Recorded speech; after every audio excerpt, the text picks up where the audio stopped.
Breaking news, just one day after conservative activist Charlie Kirk was murdered in Utah, he's back here to the Valley. His body has now arrived in the Valley after being escorted on Air Force 2 by Vice President J.D. Vance.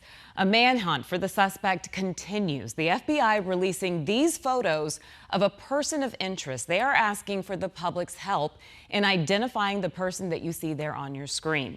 Now, 2 people were taken into custody yesterday, but they were later released because they were not connected to the shooting. Officials have delayed a press conference today due to rapid developments in this case. And we don't know what those developments are, but we do have team coverage here in the Valley as the community continues to reel from this crime. Let's start with 12 News journalist Rachel Cole. She's live at the mortuary. Charlie Kirk's remains arriving there, Rachel, in the last, 20 minutes, 25 minutes? Yeah, exactly. And the hearse still parked over here, even though the pallbearers have already taken the casket out of the hearse. The body of Charlie Kirk arriving here at Hanson Mortuary Chapel. It's been here in the Valley for 70 years, and we saw his emotional wife, Erica, in the front seat of that vehicle with her window down, her sunglasses on, of course, but she was waving to the crowd of people that has started to grow out here in support of her husband being brought home here to the Valley. So you're seeing some of those supporters lining 7th Street as we are just north of Northern Avenue. A lot of people honking the horns, waving to all of these people, waving flags. And of course, it just goes to show the kind of person she is in the minds of these people, waving back to the supporters out here of her husband. And so we've seen a large Phoenix police presence, of course, and we will continue to keep our eyes on the developments out here. But it's just as Bianca has reported, Jade has reported, even Sean out at the headquarters for TPUSA, a strong influence on the community.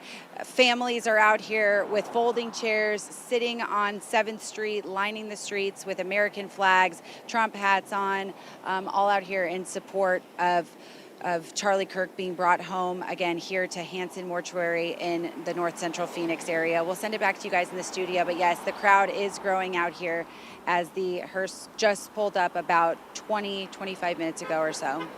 Yeah, and the one thing I noticed when they removed his body from Air Force 2, it was an Air Force Honor Guard doing that. But there at the mortuary, Rachel, it was a group of what seemed like very young pallbearers.